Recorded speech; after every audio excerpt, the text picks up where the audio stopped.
Salut! Am văzut că v-a plăcut episodul meu despre fabricile socialiste, de ce nu au rezistat fabricile socialiste. Astăzi o să discutăm despre rafinării. De ce a închis România mai mult de jumătate din rafinăriile pe care le avea în 1989 sau la începutul anilor 90? Probabil că multe explicații țin de teoria conspirațiilor. Dar haideți să vă povestesc în contextul în care am aflat eu situația rafinăriilor.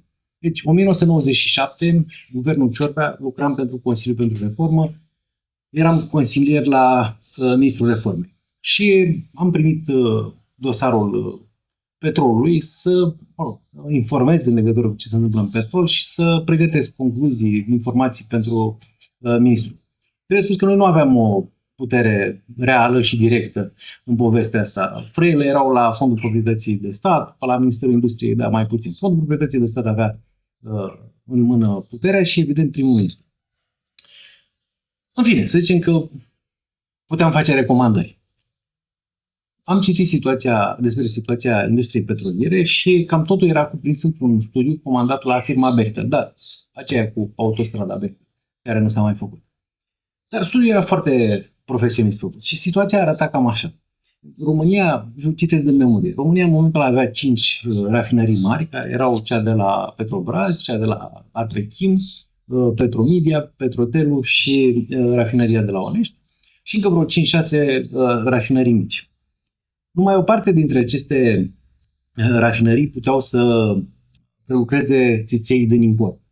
Adică rafinăriile mari, rafinăriile mici nu. De ce? Pentru că țițeiul românesc e un țiței de foarte bună calitate. E un țiței fără sulf, iar țițeiul din import este un țiței cu mult sulf. Și atunci, ca să poți să prelucrezi țițeiul din străinătate, îți trebuia desulfurare, ceea ce rafinăriile mici nu aveau. Mai mult, rafinăriile astea mici erau destul de specializate. Adică, în primul rând, erau foarte vechi. Toate erau vechi. Dar unele erau specializate. Adică aveam o rafinărie la Dărmănești care era o bombă ecologică, dar și singurul angajator serios din oraș și deținea practic și încălzirea orașului. Deci dacă nu funcționa rafinăria de la Dărmănești stătea în frig. Dar era acolo pentru că prelucra un țiței care venea gravitațional de la câmpurile de unde era exploatat și era un țiței cu fracții grele. Un țiței care era excepțional ca să faci din el cox acicular, care se folosește în industria metalurgică. Rafinăria Astra, de exemplu, iarăși o rafinărie foarte veche, era o rafinărie care prelucra un țiței naftenic, un țiței foarte rar, care se găsea în cantități insuficiente în România și se mai găsea prin Venezuela și prin Azerbaijan, dar din care se făceau niște compuși speciali, niște solvenți, niște solvenți speciali, de exemplu, în care se făceau markerele, da? Cu care scriam pe tablet.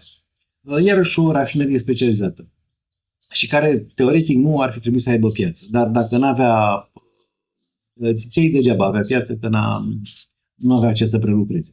Bun, cam asta era situația, dar chestiunea cea mai importantă era că toate aceste rafinării puteau să prelucreze 33,5 milioane de tone pe an. Ori consumul României era în vremea respectivă undeva la 15 milioane de tone pe an. Ce făceai cu restul? Adică ca să funcționeze toate aceste rafinării la capacitate, trebuia să ai 33,5 milioane de tone să prelucrezi și aveai nevoie să vinzi 18 milioane de tone undeva la export, nu? Dacă nu consumai la intern. Acum, în studiu se arăta că costurile de rafinare medii ale noastre erau mai mari decât ale oricărei alte țări din zonă. Era imposibil să vinzi în exterior, atâta vreme cât tu aveai costuri de rafinare mai mari decât ceilalți. Marfa tare fost scumpă. E adevărat că erau diferențe uriașe între rafinării, între cele mari și cele mici, de exemplu, ca și costuri de rafinare. Una peste alta era o situație imposibilă. Rafinăriile astea funcționau de foarte mulți ani la jumătate din capacitate sau sub jumătate din capacitate. O rafinărie nu este eficientă economic dacă nu e sigur un 85% capacitate, uneori chiar mai mult. Și atunci toate rafinăriile astea făceau pierderi. Mai mult, fuseseră înglobate de guvernul Văcăreanu într-o mare companie, care era Compania Română de Petrol, cu care ne întâlneam acum în această întâlnire și toată această companie română de petrol practic funcționa cu o pierdere uriașă la fiecare rafinerie. Ideea pe care au avut-o ei ca să mențină prețurile scăzute în virtutea alegerilor a fost să obțină un credit garantat de stat de 800 de milioane de dolari și apoi să dea la fiecare câte ceva de rafinat. Evident, mergând în pierdere, au consumat banii, au adâncit pierderea și nu au mai avut bani să cumpere altă materie primă. Și acum era un moment în care guvernul ori continua practica de dinainte și punea banii de la cetățeni ca să-i toace această industrie care făcea pierdere, ori s-a apucat să restructureze. Și ceea ce recomanda studiul Bechtel era să rămânem cu 2-3 rafinării mari și să închidem rafinăriile mici toate.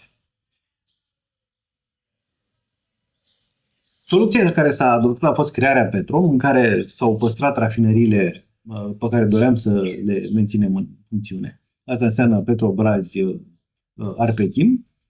S-a adoptat soluția vânzării Petromedia și soluția închiderii a majorității celorlalte. Ce s-a întâmplat în realitate? Ce s-a întâmplat în realitate a fost că Petrom, evident, a supraviețuit și chiar foarte bine, pentru că a început să poată să lucreze la capacitate. Arpechim a fost închis de austriecii de la OMV, pentru că încă aveam supracapacitate și ei nu aveau ambiții în materie de petrochimie. Petromedia a fost privatizată și până la urmă a fost un succes în mâna Rompetrol. Rompetrol a salvat și Vega, care părea de nesalvat, părea condamnată. Rușii de la Lukoil au cumpărat Petrotel, care era decis să fie închis și a fost iarăși un succes. Și au mai fost câteva ratări, adică au fost unele rafinării care s-au închis, că chiar nu exista nicio soluție pentru ele, inclusiv rafineria asta de care vă povesteam, care nu și-a găsit o sursă de țiței naftenic nici măcar după privatizare. Dar au fost câteva ratări. De exemplu, o ratare pe care eu am văzut-o a fost rafineria de la Dărmănești, pentru care se interesa un investitor german dispus să facă toate cheltuielile de ecologizare, cu condiția să îi se dea țițeiul din zăcământul de care vorbeam, fără de care rafineria chiar n-avea absolut nicio valoare. La momentul respectiv, guvernul n-a înțeles, n-a vrut să accepte prețul care era destul de mic, era prețul de la bursă pentru acțiunile de la Dărmănești. A închis rafineria, după care la puțin timp a trebuit să o includă în Petrom și să o redeschidă, după care rafineria a pierit cu tot. Deci cam asta era situația reală. Noi nu mai avem rafinării pentru că erau vechi, pentru că aveam prea multe, pentru că aveam capacitate excesivă, pentru că aveam costuri de rafinare mari.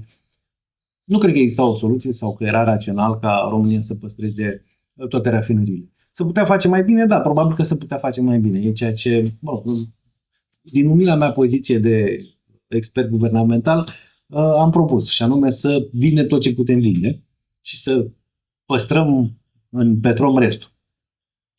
Cred că se mai puteau vinde câteva, inclusiv rafinăria de la Dărmănești. Dar în final unele tot ar fi pierit și capacitatea tot s-ar fi ajustat pe unde este ea astăzi. Asta e povestea neromanțată, dar adevărată a închiderii rafineriilor din România.